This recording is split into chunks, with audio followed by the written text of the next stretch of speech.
Hello, everybody. Welcome to Trails Worth Hiking, the show that brings you some of the most interesting backpacking and trekking routes in the world. I'm your host, Jeremy Pendry. In the first part of the show, we bring you the story and history of a trail. Then we tell you what it's like to hike the trail and how you can do it. On this episode, we go south, really far south, to Australia, but not to the hot and dusty outback. Instead, we go to a wet, windy, wild, unpredictable frontier even further south. We travel through mountains, grassy plateaus, forests, passes, and bogs.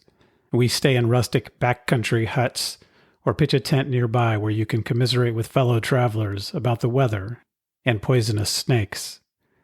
On this trek, you might even get a glimpse of some of the unique wildlife, like the platypus, or better yet, the Tasmanian devil. Yep, we're going to the island of Tasmania. On this episode of Trails Worth Hiking, we travel the Overland Track in Cradle Mountain, Lake St. Clair National Park in Tasmania, Australia.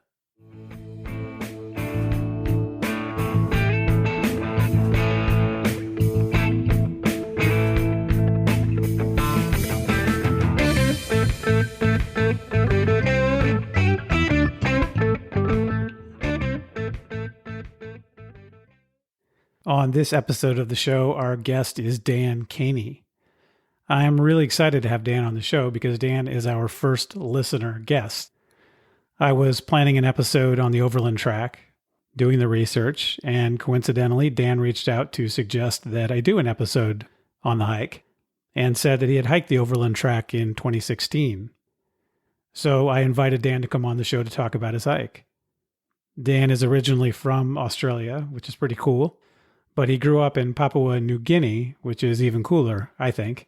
And we talk about that in the interview.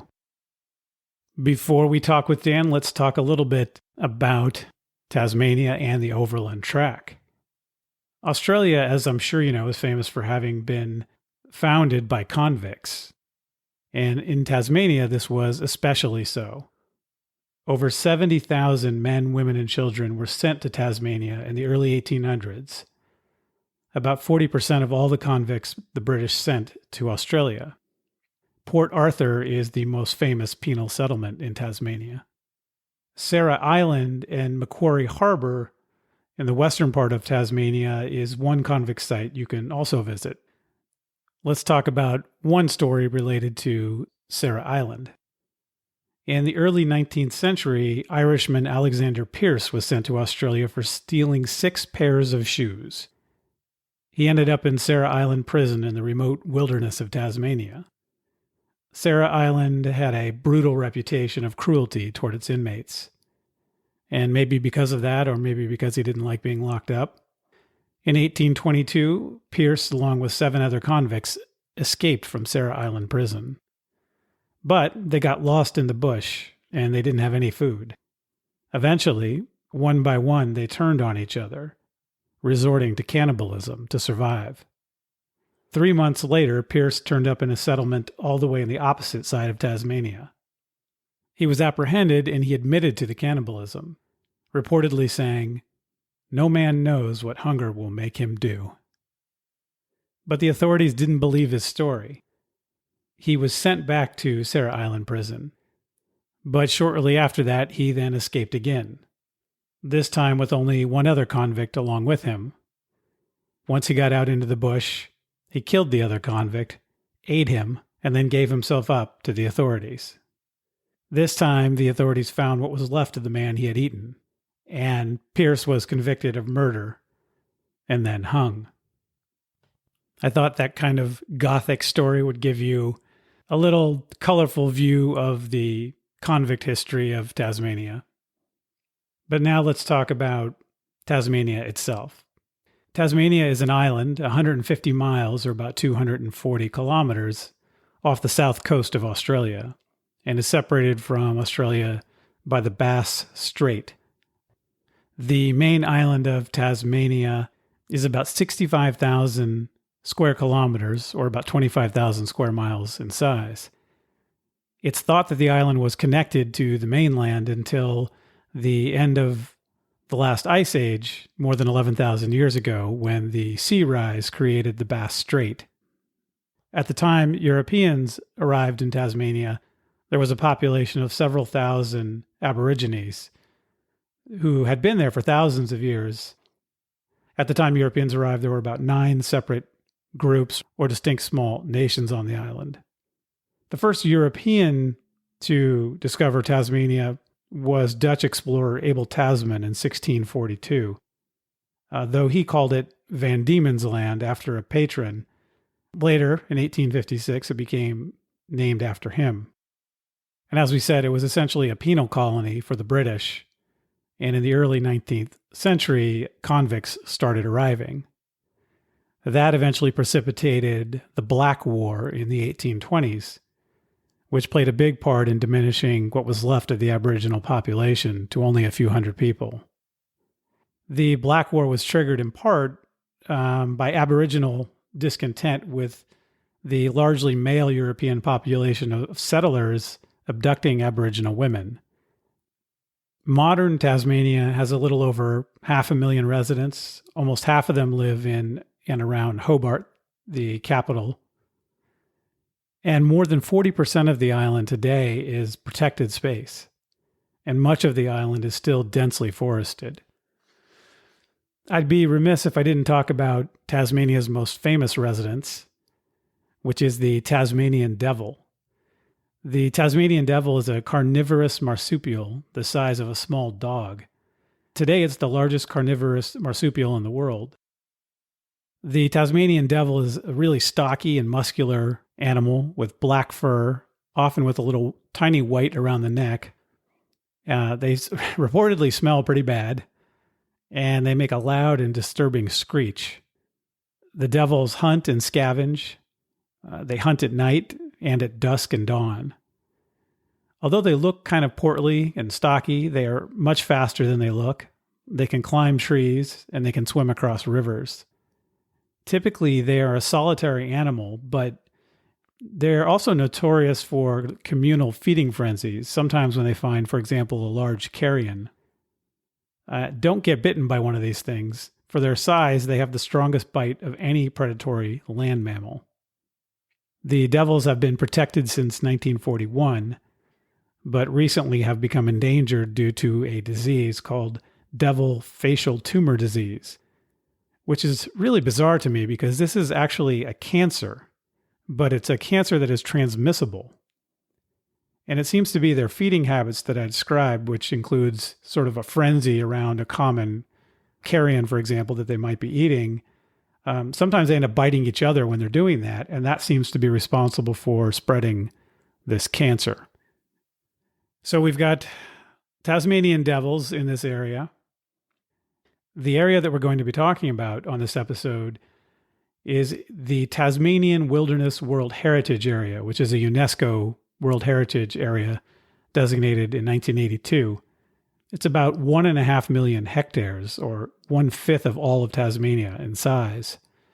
There are a number of national parks within this UNESCO World Heritage Area, and Cradle Mountain Lake St. Clair National Park is the location for the Overland Track. Cradle Mountain National Park is a land of rainforests and river gorges, snow-covered mountains, alpine moorlands, and glacial lakes. Cradle Mountain itself and Dove Lake are highlights of the park, though they are often covered in fog, which I can attest to. At the time of my research, I looked at the Cradle Mountain webcam, and it was completely covered in fog. The Cradle Mountain area has been protected since 1922. The Lake St. Clair part of the park has a deep glacial lake, Lake St. Clair, which is up to 167 meters deep, or about 550 feet deep. And as Dan points out in the interview, that is the deepest lake in Australia. The Overland Track itself is a route that seems to have been in existence even during Aboriginal times. There have been findings of artifacts and campsites that Aborigines built before white settlers were in the area. But the modern trail was blazed by a fur trapper named Bert Nichols in 1931. It's been officially called the Overland Track since 1937. Today, it's managed by the Tasmanian Parks and Wildlife Service, and it's been managed by them since 1971. And that has brought significant upgrades and better maintenance to the trail, and ultimately a lot more people. Each year, thousands of people hike the trail. With that, let's go to my conversation with Dan Koehne about the Overland Track.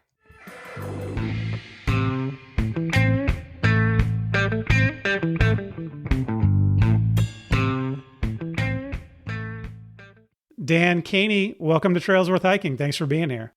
Thanks for having me. It's a pleasure. So I have to tell you, Dan, you are my first listener guest. So you have the privilege of being the first listener to actually come on the show also as a guest. What do you think of that? I think that's great. I hope I pass the test. I'm sure you will. We're going to be talking today about the Overland Track, a trail that is in Tasmania, which is part of Australia. And although you live in the United States now, you are originally from Australia, right? Yes, I was born in Australia, I guess, quite a while ago in the 70s.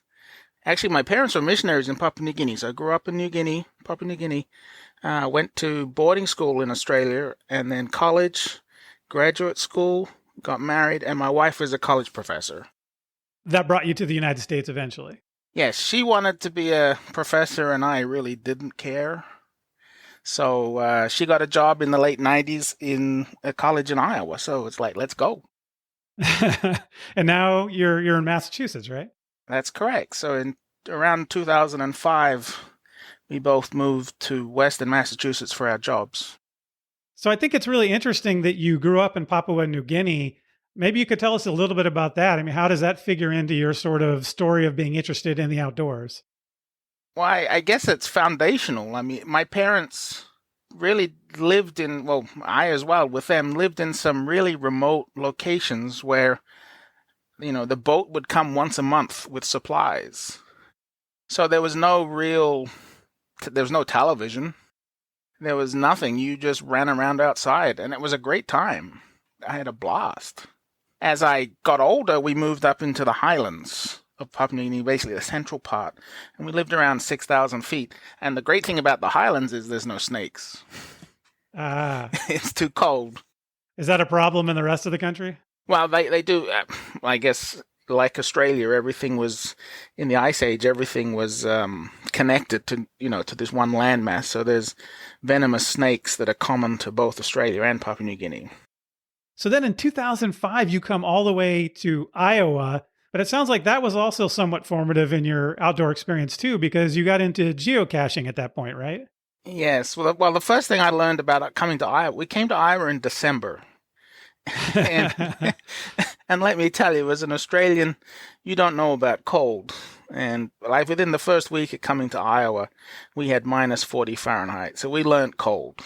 But I guess around 2002, the U.S. government opened up or promised not to shut down the GPS signals on the satellite. So I'm a techie. I bought a cheap Garmin GPS. And then I had to do something with it. Otherwise, my wife would have said, "Why did you buy it?"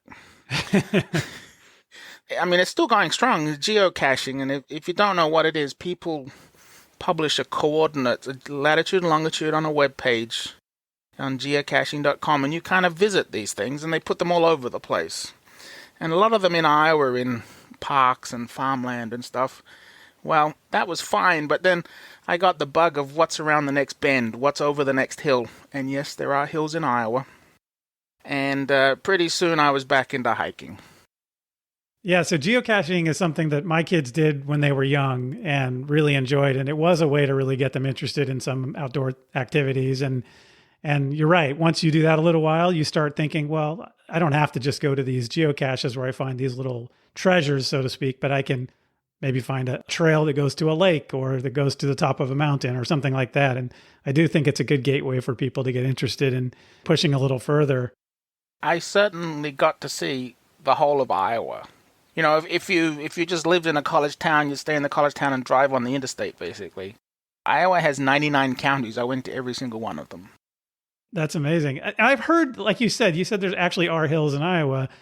And I think it's I'm forgetting the name of the guy who's from Iowa, who's a famous writer. Bill Bryson. Bill Bryson, thank you. Yeah. And he talked a lot about how beautiful Iowa was. And I think that for people who are from a more mountainous region or a coastal region, they might not think of it that way. But, I think I agree with him and with you, and to some extent, that anywhere you go, there's something interesting to see. It's just a matter of looking.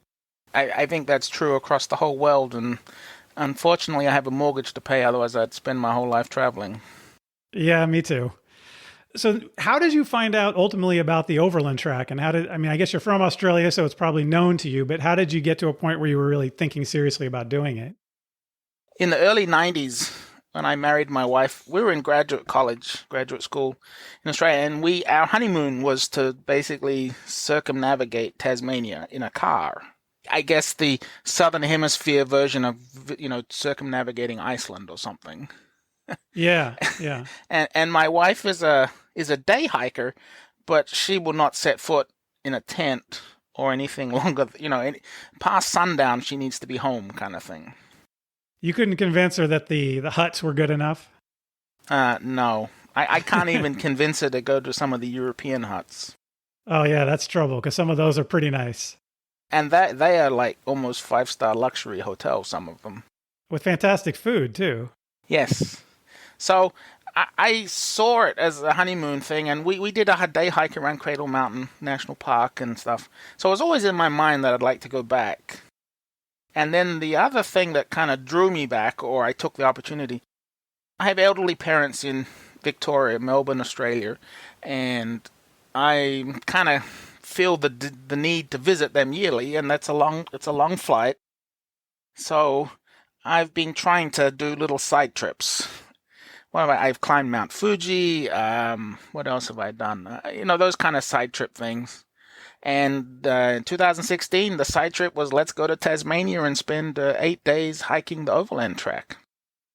And you did this as a solo trip, right? Yeah, so it's not that I hate people or anything like that. I just don't have friends that are crazy like me, that want to fly halfway around the world and carry your food for 7 days or whatever and take whatever nature throws at you.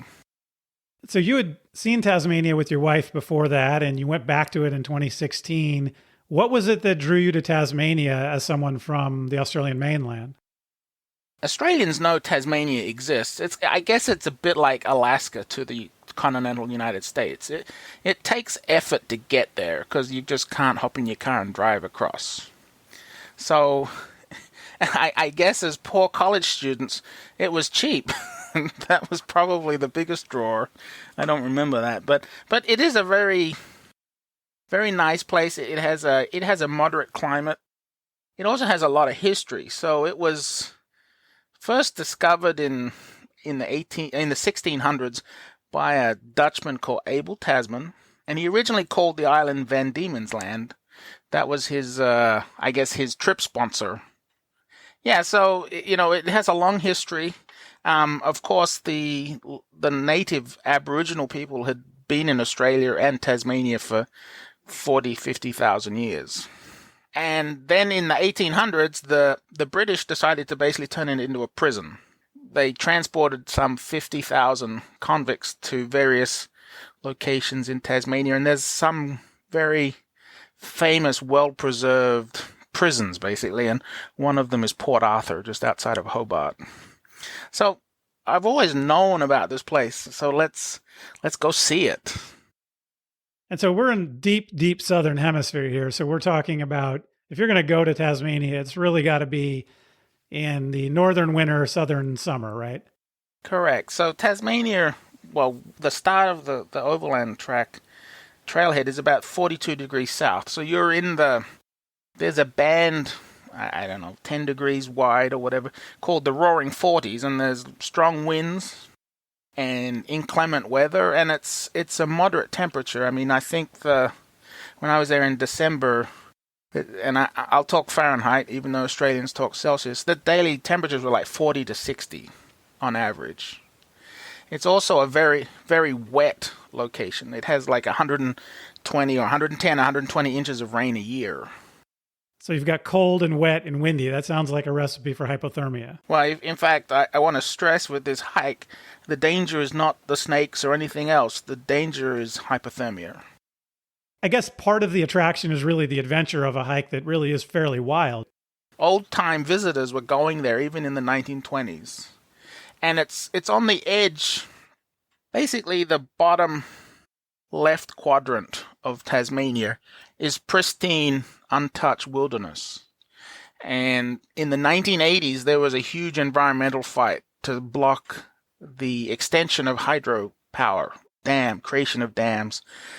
And that's meant that this whole big section of Tasmania is wild. I mean, there's places I don't think anyone's ever set foot on. And is this the Overland Track right in the heart of that, or is it sort of on the edge of that kind of thing? It's on the northeastern edge of that. Okay.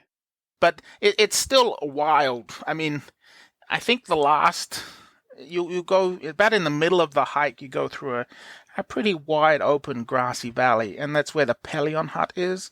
And I believe in the early 1900s they did graze cattle there, and some crazy guy in the 1800s, I think, tried to build a railway to the west coast of Tasmania through there. But there's no evidence of any of that anymore. And so even in the middle of what is the Southern Hemisphere summer, you can get not just rain, but you can actually get snow there, right?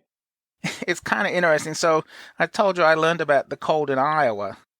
One of the nights, on the second night on this trip, we actually got about 2 inches of snow.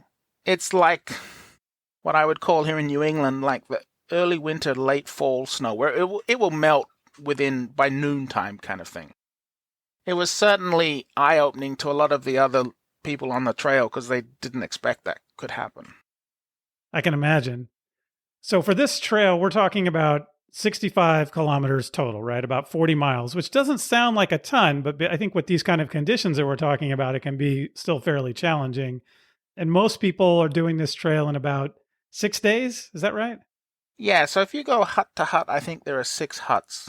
I am not a speed guy, but I think the record is like 7 hours and 25 minutes. There's an ultra marathon or something through this place. I will not be a competitor, trust me on that one. Me neither. To break it down, some of the days are 10-mile days. Other days are 3 or 4. And so there's plenty of time. You don't have to rush. There's buffer space in there in case the weather is inclement or bad. And there's side trips that you can do. So take it easy. Take your time. Enjoy the place. It's not a race. How's the up and down? Well, I don't know if you should trust me because I'm really pretty bad at up and downs unless it's, 5,000 or above feet. But there are 2 days where you climb about 1,000 feet. It's not a steep gradient. That's over a couple of miles, like 3 miles. So I didn't find it difficult. I'm a overweight, middle-aged guy that's reasonably fit, and I thought it was fine. Okay. It's mostly on a plateau, it seems like, from the geography of it.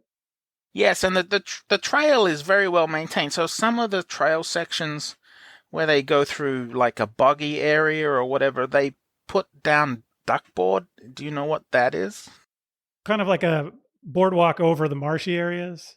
Yeah, so there's like, I'm making a number up, I don't remember what it is, but there's probably a third of the trail that's duckboard.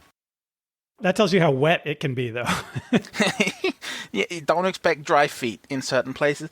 But it also means, duckboard, you can set yourself into cruise mode and just go. There's no stepping on rocks or tripping over roots or anything. It's a smooth ride. What about gear for this trip? Are there particular things that you would do different than on other kinds of typical backpacking trips? In terms of gear, not really. So it's not going to get freezing cold. It'll get down to 20 Fahrenheit. So you don't have to bring the hugely thick down stuff. I did have a puff jacket. And layers are your key. Layers are the key everywhere. You must have a hard shell that's windproof, and it should be waterproof. The other things I would suggest, you must have good gloves. and a good thermal headgear. You want to keep your head warm when it gets cold. And the other thing I would say that I took a PLB, one of those satellite located devices. This is out there, who's going to come and get you? Who are you going to call? There's no cell phone out there.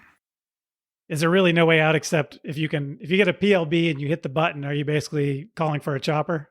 Yes. So make sure you get that evacuation insurance or whatever it is. Now, it's unlikely that you'll need it, but you do see that each of the huts do have a designated helicopter landing area. They also use the helicopter to clean out the pit toilets every year. So there's a lot of infrastructure that the Park Service uses to make this a low impact hike for the number of people going through it. It's funny that you mentioned using the helicopters for the pit toilets. They used to do that here in California on Mount Whitney. Mm-hmm. But they eventually just got rid of the pit toilets because it was too expensive to keep flying the helicopter in for that. And now they just give you basically a kitty litter bag that you have to carry your own waste out. Not a better option in my book, but Mount Whitney is on my hit list, so one day I'll find out. So there are huts along the way you've mentioned that are pretty much evenly spaced apart or spaced in a way that makes sense for going day to day. But there's no guarantee that you're going to get a spot in a hut, right? Do you still need to bring a tent? So I brought a tent primarily as a safety precaution. Let's say the weather is really bad and I need shelter. I brought basically a 3-season, 2-man lightweight tent. The second day was basically torrential rain all day. It was a very short day. That night, people just slept everywhere in the hut. So the huts generally have a communal kitchen and then bunk beds, in the second half of the hut. Well, the morning I got up, there were people all over the place. You could barely step without stepping on somebody. And so, if the weather gets bad, you just have to put up with it. So your options are squeeze into a crummy spot in the hut or make sure you have a tent. Yeah. When I was doing the hike, there was a there was a young couple. I'm sorry, I don't remember the woman's name, but Emil was the guy. They were from Brisbane. So Queensland is a hot state. It's like our version of Florida. And they had just gotten married, and this was their honeymoon. And they insisted on sleeping in a tent every night. And I kind of shadowed them down, and then at the end when we get to civilization again, I think they were saying, well, we'll never do that again. Because of the bad weather throughout the night? Or, I think a tent's not a bad option usually. I think they had a great time. It's just they didn't realize what they were stepping into probably. Yeah. I could see, in great weather, I would want to be outside without my fly over the tent, having the open air. What about navigation on this trip? It seems like it's a pretty well-established route, so I'd imagine it's not terribly difficult to get from one hut to the next hut from day to day. You shouldn't get lost on this trail. It's a well-signed, obvious trail. You won't miss it.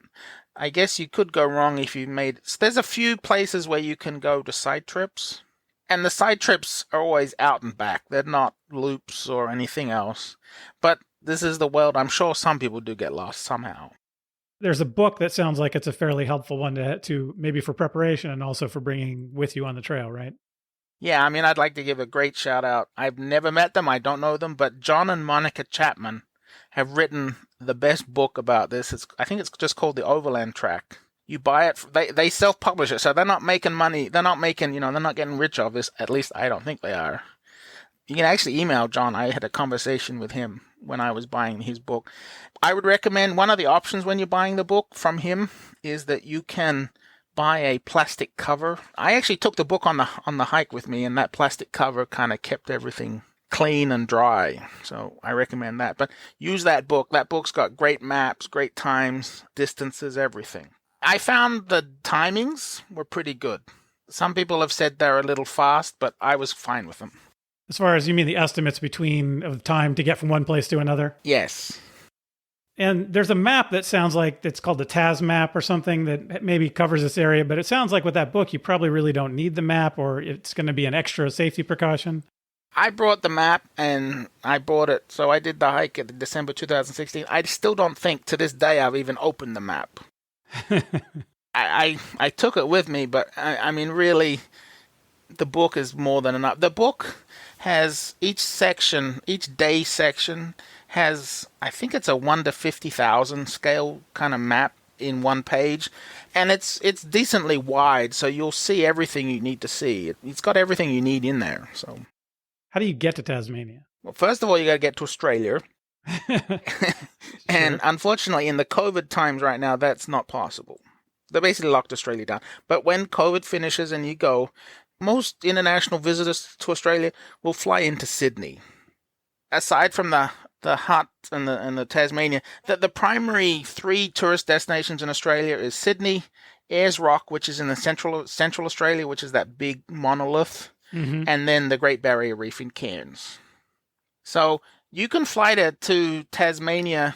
So there's basically 3 entry points in Tasmania, 3 cities, from biggest to smallest. It's Hobart in the south, Launceston in the northeast, and Devonport in the northwest.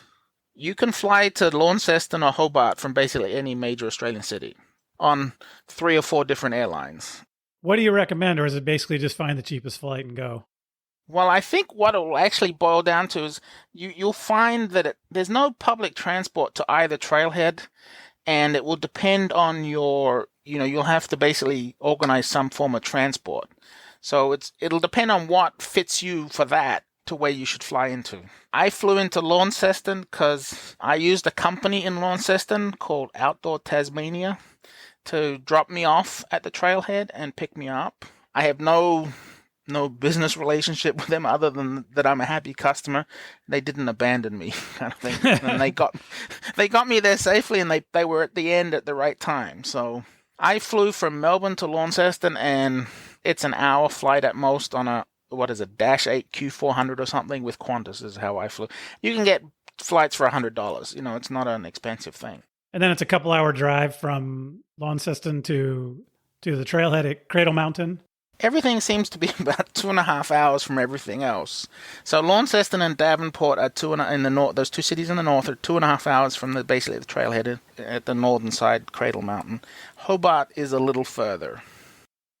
And most people do this trail from north to south, right? Is that the way it's easiest to do? That's the law. I think between October and May or June, when you have to have a permit, you must walk north to south. You don't have a choice. Okay. When you get out to the trailhead, do you start walking that day, or are there accommodations the night before to get situated before you start your trip? So at both ends of the hike, there's all range of accommodation, from pitch your own tent to 5-star luxury lodges, and there's food, and there's everything there that you might need. I actually drove in from Launceston. I think we left Launceston about 7 in the morning. I got to the national park sort of headquarters around 10:30. I think I was on the trail by 11:30. Okay, so you could actually start the same day if you came from Launceston. Okay. And permits are not super cheap. They seem to be fairly expensive for this trip, at least compared to the permits I'm used to getting here in the United States. I guess price is all relative. Current price, I believe, is 200 Australian dollars, which I think is maybe around 150 American dollars right now. And are they hard to get? Do they fill up? They do. I believe the system is from October to, let's say, May 31st. They only let 60 people a day onto the trail. Of those 60, I think only 34 are for backpackers. There's space for school groups, and there's also if you really want, there's a luxury option for this hike, and it costs about 4,000 Australian dollars. It's the same hike, but you just stay. It's a guided hike, and you stay in fancy accommodation, and they promise you wine and hot showers every night. Okay. Which isn't for me. I mean, I'm not. I'm out there to enjoy myself, to enjoy nature, and not live luxury. But that's an option if you want that. And so let's say you're someone that's come all the way from the United States. You've flown all the way to Australia. You spent some time in Sydney, and then you've come to Tasmania, and you do the hike. But you're not going to get back to this part of the world, maybe never, and maybe not for a long time. Are there other things that are really worth seeing when you're in Tasmania that you should do if you're coming quite a distance to get there? Yeah, so I think I mentioned it earlier. The Port Arthur convict settlement, the restoration of that's I don't know if it's World Heritage or not, but that's immensely beautiful. That's probably 2 hours east of Hobart. That's easy to get to.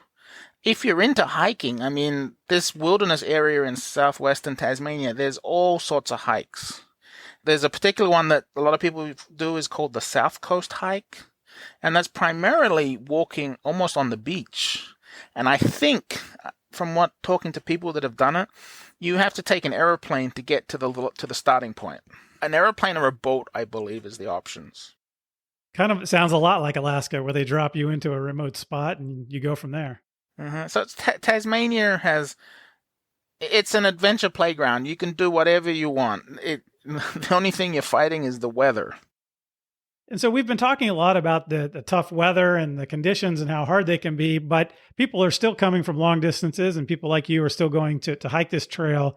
So maybe you could talk to listeners a little bit about what makes this trail so appealing. Like what does the terrain look like? Why is it really worth coming to see? Well, first of all, I guess it's a world famous hike, so maybe there's some PR marketing involved in that. It's in a wilderness heritage area, so there's basically no development for the last 100 years in this location. It's totally wild. It has unique flora and fauna. It's also, I guess that I'm not a geologist, but I think the landscape's basically been shaped by the last ice age, the last glaciers. And so there's beautiful mountains and to me, one of the attractions that I really didn't get to do very much of is take side trips, and you can go to the summit, and they're basically rock scrambles to the summit. You've mentioned the side trips a few times, which makes me think that really is something worth doing. And I think in looking at some of the websites that talk about this hike, that was emphasized. Are there ones that, like, if you went back, are there a few that you've got on your list or a couple that you think are really probably worth doing from what you've heard? It seems like that could be a big part of this trip. I'd love to do all of the mountains. So I guess the side trips fall into three categories. Small lakes, I guess here in Massachusetts we'd almost call them ponds, waterfalls, and then some mountain summits. And you are walking, so I guess the average elevation for this hike is around 1,000 meters. So what's that? Let's say 3,300 feet. The summits of these mountains are only no more than 2,000 feet extra climb. So it's not like you're climbing Mount Whitney and you're sitting at the bottom and it's 6, 7, 8,000 feet to go kind of thing. And the side trips are all reasonable. I think the longest one might be 4 or 5 hours return. So you could make a half day of it here or there. Yeah, so I mean, it didn't happen for me at the beginning on the first sort of half of this hike because of the weather. But the first day, there's 2 side trips.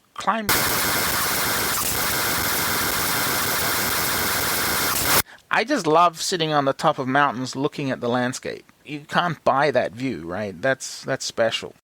The one question that I have to ask that people like me who grew up around the same time it sounds like that you grew up, who grew up watching American cartoons, have to know is, did you see a Tasmanian devil? I did not, but I have met them in my past life, certainly on my honeymoon. There's a story. I really don't know whether it's true or not. I could believe it's true. So Tasmanian devils are carnivorous animals. They're like vultures. They'll pick up carrion. I guess they tell you with a smile on their face, don't leave the trail because we'll never find you. They'll never find you, but they'll never find your body either because the devils will eat you. Bones and all. Maybe it's a good thing that you didn't find any then. If you want to do this hike and be really famous, there's an animal called a Tasmanian tiger. Now, don't worry, it's not a tiger. It's a marsupial like a dog, a carnivorous marsupial. I think its Latin name is thylacine, and it was basically hunted to extinction in the early 1930s. And nobody's seen one since, but you could almost believe, looking at some of this wilderness that no one's ever been in, that maybe there is one out there. So if you happen to see one, get a photo, and you would be a very, very famous person. It's kind of like trying to find Bigfoot. Yes, but I don't know if Bigfoot's real or not. That's true. This was an actual real animal for sure. It just may not exist any longer. That is a significant difference.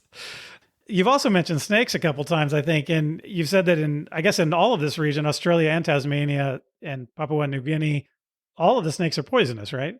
Not all of them, but generally, always assume they're poisonous. Well, in Australia in general, the only way you get bitten by a snake is three things. One, you try and catch one. Two, you try and kill one. Or three, you accidentally step on one. Yeah, I think that's the same here. Now, I don't want to scare people. I think I was trying to find when was the last death from a snake bite on the Overland Track, and it was 1948. Okay, that's good to know. This isn't like you're going to be fighting these things off. Let them be, and you'll be fine. The snake you'll generally see in Tasmania is kind of a charcoal gray to a black. It's actually called a tiger snake. On the mainland of Australia, they actually do have stripes. Not orange stripes, but they are stripy. In Tasmania, they've evolved to not have that. Just let them be. I actually did not see one the whole trail. Now, that doesn't mean they're not there. It probably means that I just didn't see them or step on them. Yeah, well, that's a good thing. They keep their distance if they can. I'm sure they don't want to mess with us if they can help it. Yes, they're not aggressive. I was coming home from I did a side trip at the end of the trip, the second last day. And as I was coming home, it's kind of not dusk, but in the dense forest, it's dark. And I saw what I thought was a tail move at the bottom near my left foot, as I was walking. Now, I didn't go back and look. I didn't, it's just kind of out of the corner of your eye. So who knows what it was? Better to keep moving. Mm-hmm. And for the tree life there, it seems like the gum tree, which in the States we call eucalyptus, is also very prevalent, not just on the mainland Australia, but also in Tasmania. Yes, I think they colonized Australia pretty much all over the place. Is that what most of the tree life looks like there? Pretty much eucalyptus trees? It depends. I mean, eucalyptus trees really they're not dense forest kind of trees. They're open canopy, open space kind of trees. There are places where you do get dense foliage, and they're kind of pine trees or birch trees, I think. I'm certainly not an expert. To me, a tree looks like a tree, but I can tell a gum tree. So maybe now would be good to talk a little bit about the itinerary that you had for this trip and how the trip unfolded. Okay. So let's start on the first day. You're starting is it Ronnie Creek where you start? So you actually really start at the national park headquarters, and you have to pick up, it's like a laminated card. It's about the size of a deck of cards, that kind of, and you're supposed to attach that to the outside of your backpack, and that's your permit. Now, once you got that, you go line up to catch the bus. So the national park, I think around 15 years ago, banned all vehicle traffic except their own buses. So that's the only way to get around the place. And Ronnie Creek, the official start, is about 7 kilometers, so it's 4 or 5 miles from the park headquarters. So you get on this, it's basically a city bus, but it's driven by a park ranger, and it just goes around and around. And you get off at Ronnie Creek. No one else gets off at Ronnie Creek because that's not the place everyone's trying to get to. So explain that. There's a lot of people here, I guess, who are not backpackers, of course, and they're here to just see the park as a day trip and staying in the accommodations in the area. Yes. So about 5 kilometers, or let's say 3 miles south of Ronnie Creek, is basically what's called Cradle Mountain. So I guess it's a crater or being carved. It looks like a big bowl that's been carved by, I guess, a glacier. And then there's a craggy peak above it. And people, the day trippers and the people just there for photos and what, they'll all go to that lake, Dove Lake. That's where they're going, because then you get this iconic photo of the Cradle Mountain itself. I suspect this was deliberate. Now, you as the hiker, you will actually go past where they all are after you leave Ronnie Creek. I see. Okay, so you get on the trail and eventually you make your way to that spot. Yeah, so it's almost like a triangle. They're coming into from one point, and you're coming in from another, and you'll meet up in this one place. I guess it's about 2 miles down the path from Ronnie Creek. So that first day, you're passing a lot of people who are just there for the day. Yeah, and there's one place where I guess it's 30, 40 feet, kind of like you got to grab onto. It's not dangerous or anything, but you kind of, with a big pack. There's handrails, chain link fence handrail kind of thing, and you're pulling yourself up. And there are people there that don't understand the physics of big backpacks and just general politeness, and they want to go first. That's a bottleneck. But I got through it, and then once you get through that, you really don't see the tourists anymore. You're on your way. And then you stop for the evening in Waterfall Valley. Yeah, so once you get up onto a plateau, and that's the plateau that you would turn off to climb up Cradle Mountain. And then it's probably 2 hours from that location, and you're going slightly down into what's called Waterfall Valley. There's a hut and tent sites, tent platforms, and there's usually, I think, they keep a volunteer man or woman at that hut pretty much all the time. I guess people are shocked sometimes at what they've gotten themselves into or whatever. And this person is part mother or father, part motivational coach, and part don't kill yourself kind of thing. Perfect. And you mentioned the tent platforms. I think that's worth mentioning to people that because it's so wet in a lot of these areas, that these areas next to the huts actually have platforms that are raised above where you would be, in the marshy areas. So you're going to be fairly dry if you're able to get one of the tent platforms. Yeah, I mean, it's like here in the U.S., I've shared tent platforms before, if it gets full. So I think there's a good camaraderie spirit of sharing out there. I certainly experienced it, and I would hope others do too. Yeah, that raises a question. Who are the people who are out there hiking? Is it people from all walks of life, all different ages, or is there a kind of a character that you expect to see? I mean, who are the other people doing the trip? I think it's everybody. So there was some young college kids on my hike. There was a family of 4, probably like your family, with a son and a daughter in their teens and why. But the mother seemed to be the one dragging them along. I didn't see anyone else enjoying themselves in that family. There was this newly married couple. There was an old, 65-year-old guy. He's like, this is my 10th time through or something. It was fun. There was an American Air Force helicopter rescue pilot from Japan who just decided to come down and try it out. That's cool. Australia has a lot of young foreign kids come, and you can get a visa to stay in the country for 2 years.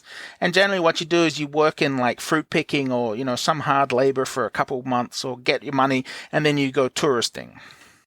You've got a lot of guys who are kind of young, going by the seat of their pants, who get a chance to get out there and do the hike. Yeah, so, I mean, I guess I'll mention it later, but I'll mention it now. Do not do this without a pass. The rangers will catch you, and there's a hefty fine involved. But, I met them at one point, and I was talking to them, and I said, I don't want to badmouth anyone, but they said that a lot of these, they call them, I don't know what they call them, these young people that come to Australia to work and then go touristing, they often don't get a permit and get fined. So, but there's a lot of those that have planned it. Oh, I forgot to say, when you're booking, the bookings in Australia open for the whole year on July 1st. Ah, okay, that's good to know. So basically, in a couple weeks, if this was a non-COVID year and you could get into the country, July 1st is when you should be looking to book, because then you'll get the pick of your time. Okay, that's good advice. All right, so let's talk about the second day. You go from Waterfall Valley to Windermere. That's it's not a very long day. That's about 7 kilometers or a little over 4 miles. Yeah. And I was very thankful for that. That day we had torrential rain all day. And even though I had my wet weather gear and, everything else, you just know you're going to be soaked. And I was soaked within like 15 minutes of leaving the Windermere hut. And so there's a lot of duckboard on this hike. There's one small lake that you can take a side trip to, but in torrential rain, you're not going to do anything. You're just trying to cruise to the next place. Thankfully, the weather that day, even though it was rainy, it wasn't windy or cold. Otherwise, that's a classic hypothermia kind of day otherwise. And I think I forgot to mention, the first day is only about 10 kilometers from Ronnie Creek to Waterfall Valley. So that's only about 6.5 miles, a little over 6 miles to get to Waterfall Valley. Yeah. So I have 6.4 miles, and the book says 4 to 6 hours. I think I did it in just under 4. Okay. So that is easily doable as a half day if you arrive, by middle of the day. All right. And then from Windermere, the next day seems like a bit of a longer day to Pelion. Yes, yes. So this is one of the longest days that you've got, and there's really no options to break it up. It's about 14 kilometers, almost 9 miles. So yeah, I got about 8.8 miles. I did it in 5 hours. I guess everyone made it there by the end of the day, so it wasn't an impossible hike. That night before that day, we had the snow, and then during the day until about lunchtime, we had snow squalls. So I was cruising. I certainly wasn't dawdling through that.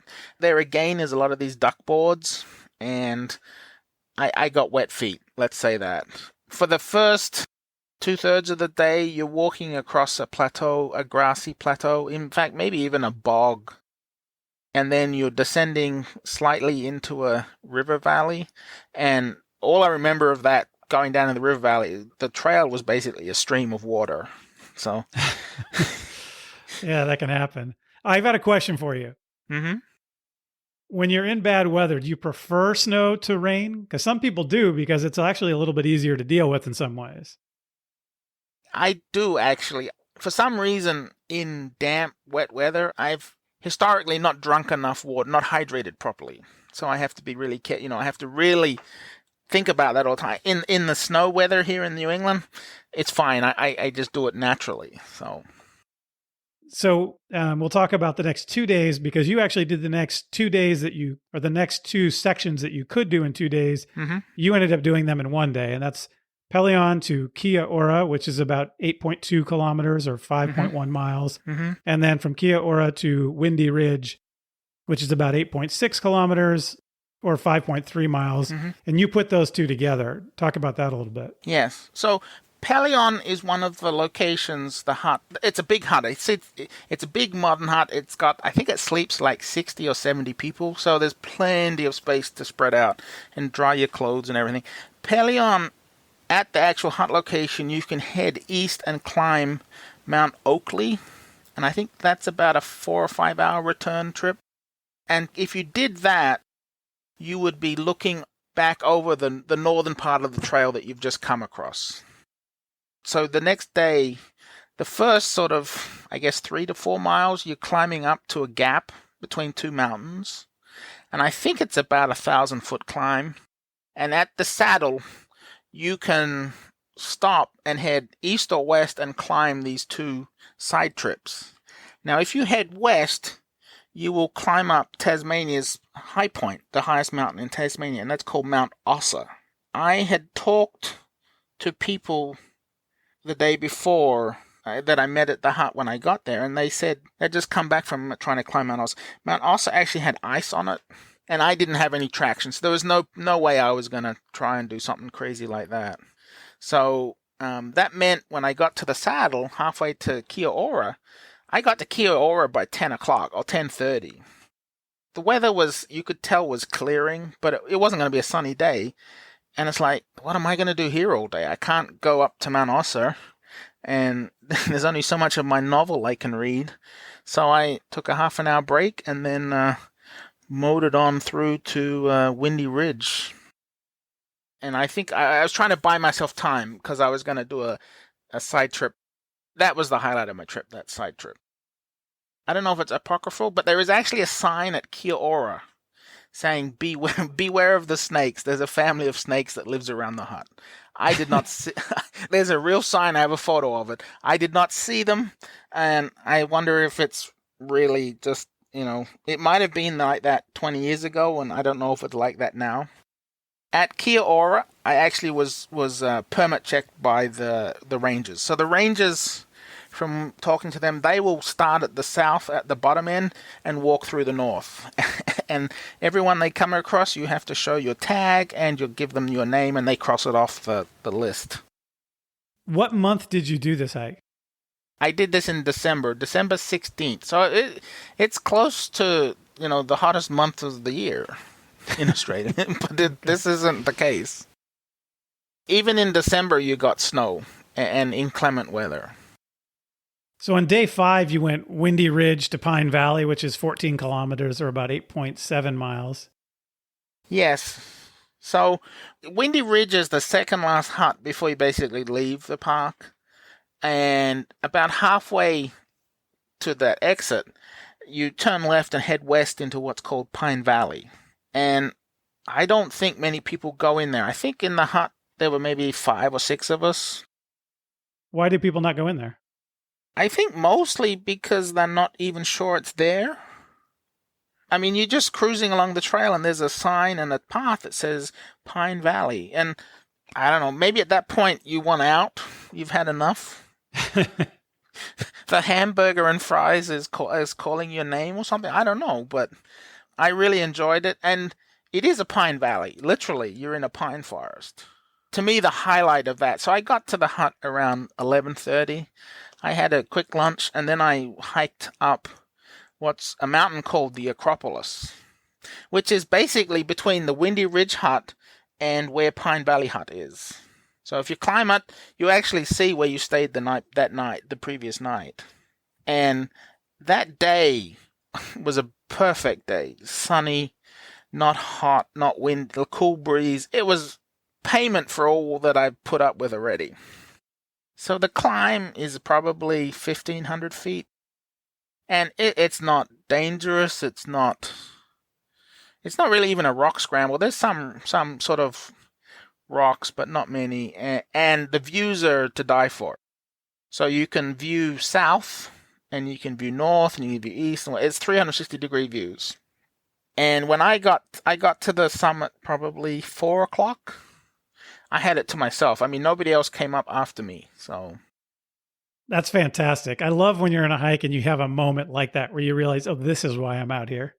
Yes. And, you can't pay money for this. This is why I do what I do when I hike. That's great. The next day you go from Pine Valley to Narcissus, and that's the end of the hike, right? Well, it can be. Pine Valley to Narcissus is basically the same distance as the day before, which I think is 8-point-something miles. And I got to the Narcissus hut, around 11 a.m. Now, the ferry comes 3 times a day. There's a morning ferry, I believe, and then there's a noon ferry, and then there's a late afternoon ferry. And Narcissus hut actually has like a radio station where you can call. I think it's basically the front desk at the Lake St. Clair resort at the southern end of the lake. And you can call them and ask them if there's a spot on the boat, on the ferry. The ferry is basically a motorboat that seats maybe 20 people. So it's not a it's not a Seattle ferry kind of thing. It's not a big thing. And and I guess that hamburger and fries was calling my name, and I took it. But if you don't do the ferry, you have a 16 kilometer, what's that, about 10 or 11, 12 mile walk along the western shore of the lake. That's a whole extra day. Yes. I guess out of the people that I was kind of grouped with, about 50% of them went the walk around and 50% of them went the boat. The views from the boat are stunning. You're on this perfect lake, and it was another perfect day. You're on this perfect lake with a perfect day. Lake St. Clair is actually Australia's deepest lake. Now, you can't tell that in the boat, and it looks pretty cold. I actually went for a swim in it. It's cold, but I chose the boat. Next time for something different, I'd probably do the walk, but either's fine. Did you stay the evening after your hike before you headed back? Yes, so I was going to get picked up at 11 a.m. the next day. And like Cradle Mountain, the resort, or whatever they call them at the Lake St. Clair, has all different types of accommodation. So a field in Australia is called a paddock. And there's actually this field that's open. You can go camp there for free. So it goes from that to bunk beds. I went to the kind of army boot camp bunk bed one because then I could pay for a hot shower. At that point, I was liking that idea. But you can rent cabins all the way, up to luxury things. At the end of this hike, as you look back on it, to you, why is this a trail worth hiking? The experience, I think. I mean, I will remember to the day that I die, the time I spent on top of the Acropolis, just by myself, just enjoying the day. I mean, that's why you hike. That's why I hiked. for other people, you're in wilderness. There's no, there's no pizza delivery out here. And the national park does a very good job of limiting the number of people on the trail. So you really don't feel crowded. You're by yourself. I was by myself, I felt, except at the evenings when you could, meet in the huts and talk. And it sounded like that was a good part of the trip too. It seems like that's often a highlight for a lot of people on trips that have huts, where they just have the camaraderie with talking with the other folks that are doing the same hike that you're doing. Yeah, I mean, for starters, we're kind of looking out for each other, and as a solo hiker, if I didn't show up the next night, hopefully someone would have said something. But it's so much fun. It's entertaining to, some people bring cards or whatever, or you just sit and talk. What happened on this trip that you didn't expect? It was night too. There's school groups that come along this trail, and they have their own sort of separate areas, so you really don't see them very much. But because of the inclement weather on the second day, they all basically turned up in the hut to eat dinner. And these were 15, 16-year-olds, I think, maybe 14s. This one kid, this guy, his dad had basically bought him 2 pounds of Nutella. And that was all he was brought to eat on the whole trip. It's probably enough calories. Oh, it's plenty of calories and a great sugar high. But I guess the more fun part was the chaperone/teachers just figured it out that night, and they were aghast. And you're too far in. There's no turning back. Yeah, so he's got to trade Nutella for whatever he can get from anyone else. And it's not the kid's fault. I mean, he has no idea. I mean, he's a novice. Yeah. I mean, it was hilarious, but I wonder how he made it through the gear check at the start.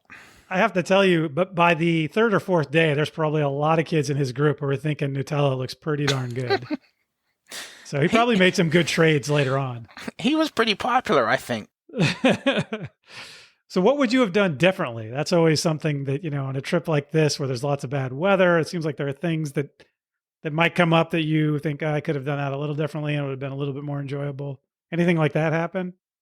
I was pretty happy with what I did. I would love to do it again and hopefully strike really good weather and just do these side trips. Or if I did it again and the weather was not pouring with rain, or, it looked damp or threatened, I would have still done the side trips next time, Even if the weather's not great.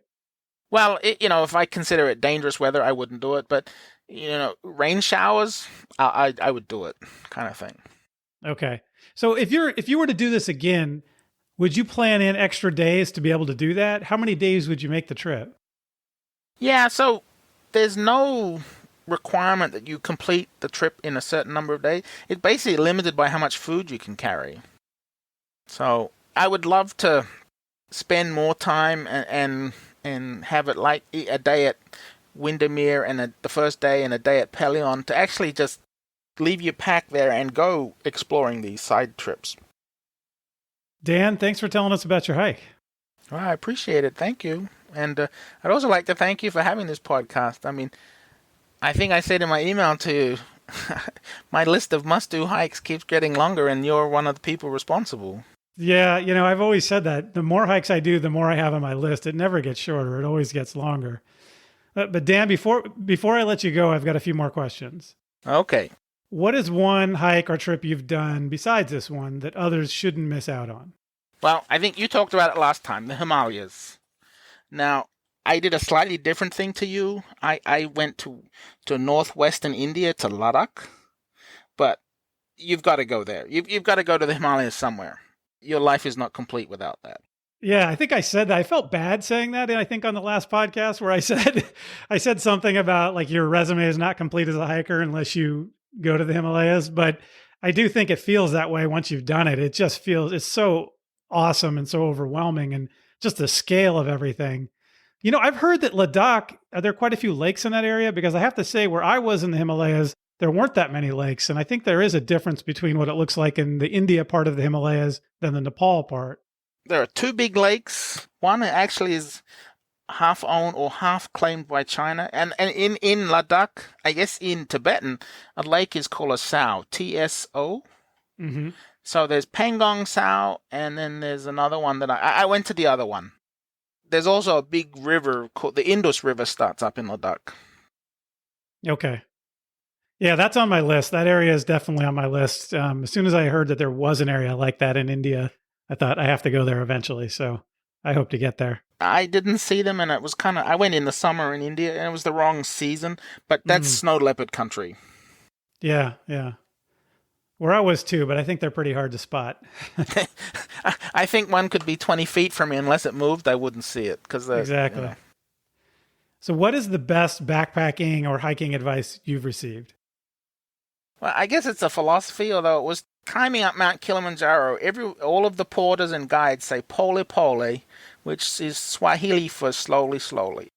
And I guess I've expanded on that. When you're hiking, you've got to listen to your body. It's not a race. So some days it's great and easy, and other days you just grind it out. But pole pole. Yeah, that is good advice.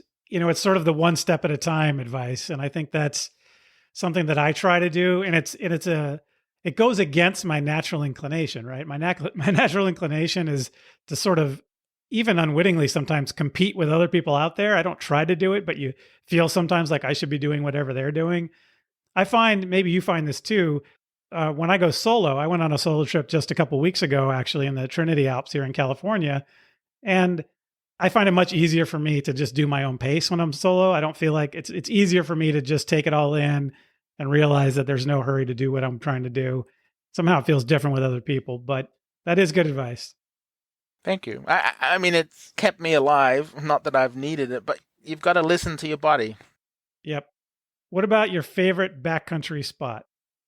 Well, here in New England, I love the White Mountains, and in particular the western part of the White Mountains, and it's called the Pemigewasset Wilderness. It can get pretty crowded on Labor Day weekend, that kind of thing, but if you go during the week, you won't see a soul.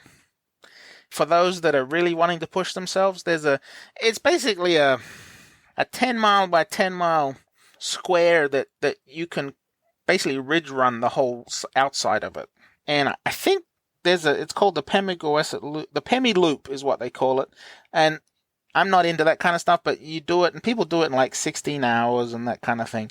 And I think it's rated the second hardest day hike in America or something, if that matters to you. I take it easy and just enjoy myself. Do you do it as as an overnight trip, or is it just a long day hike? No, there's shelters. So in the White Mountains, there's no camping outside of the designated areas, campsites, and so you stay at there. Okay. Does this area also have pretty iffy weather, or is in the summer it's fine? It can have iffy weather all the time. I mean, I guess Mount Washington is the tallest peak in the White Mountains, and I've been up there on summer days, and even though it's sunny, it's still in the 30s. So it's layer up and wear the right clothes, and you'll be fine. All right, last question. What's the most unexpected thing that's ever happened to you while backpacking or hiking? Well, I have to go back to Ladakh. So I'm in a four-wheel drive, and we're driving between hiking areas that we were going to go hiking in, and I'm kind of dozing in the back seat. And there's my guide, an Indian, and two Indian local drivers. And all of a sudden, we stop in the middle of nowhere. And I mean, it really is the middle of nowhere. And they pull the whole wheel apart. The front left wheel is gone. And I'm like, what? You mean you're not just saying take the tire off, like they're taking the wheel apart? Yeah, they're taking the brake assembly off, and they actually unplug. This is when I started paying attention. They unplug the brake fluid. I'm not a mechanic, but they unplug the brake fluid hose and just let it dangle there, and brake fluid's escaping. And I'm like, guys, isn't this important? You just can't put water in there. And then to fix what, I don't know what they were fixing. They used a condom, I don't know, and pantyhose. And okay. I'm like, where did this come from? I wish I had thought about videoing on my cell phone, because nobody believes me that it happened, really. Well, the question is, did it get fixed? We made it to the next location. I guess the scary thing was that while they were doing this, I actually paid attention to the tires, and they were bald almost to the point where the metal straps were coming out. And I'm like, Whoa, but again, these roads are so bumpy. You don't need traction on your tires. The road has got plenty of traction. Yeah, that's a fair point. I felt a lot of that in Nepal on the dirt roads there. Well, Dan Koehne, thanks for coming on the show. I appreciate having you. Well, thank you very much.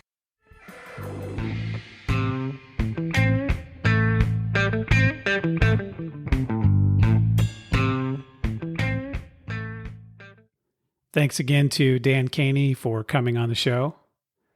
He is proof that as a listener, if you bring me an interesting idea and you have an interesting experience, I'm happy to have you on the show to talk about the trail you've hiked. So I hope Dan and I have inspired you to hike the Overland Track. And keep in mind that this podcast is entertainment and meant to spark your interest. If you decide to hike the trail, do your own research. Like anything else worth doing, outdoor adventure has risk. So when you go, pack your common sense. And when you get back, tell me how it went. Before we preview our next episode, I want to remind you that Trails Worth Hiking listeners get a 10% discount at Outdoor Herbivore at outdoorherbivore.com, where you can get great backpacking meals that have plenty of calories in boil-in-a-bag packaging, made from quality ingredients, and that tastes great. Outdoor Herbivore meals are vegetarian and vegan, but as I always say, you don't have to be vegan or vegetarian to love them. They taste great no matter what. I just got back from a 4-day backpacking trip where I used Outdoor Herbivore meals for a couple of my dinners and really enjoyed them. They're always better than the other brands that I get that I sometimes eat to supplement when I don't have enough of the Outdoor Herbivore meals. So definitely check them out. Use the discount code TWH10P, Trails Worth Hiking 10%, to get your discount on Outdoor Herbivore backpacking meals at outdoorherbivore.com. Let's talk for a moment about what will be on our next episode of Trails Worth Hiking. For our next episode, I hope you like granite. Lots of granite. We're going to tackle the most iconic feature and the best view of one of the most visited and beautiful valleys in one of America's signature national parks. Both of these highlights can be reached by grueling day hikes, and most of the people who reach them do it that way. But this isn't a podcast about day hikes. And why not take 2 grueling day hikes and turn them into a wonderful, actually quite leisurely 3-day backpacking trip, where you can see the highlights but still avoid the crowds. Next time on Trails Worth Hiking, we go to Yosemite National Park in California and visit Half Dome and Clouds Rest. All right, so that will do it for this episode. If you have any questions or feedback on the episode or ideas for future episodes, including if you want to be a guest and talk about a trail that you've hiked, reach out to me at trailsworthhiking@gmail.com. So start planning your next hike, and before you know it, you'll be on the trail. Thanks for listening.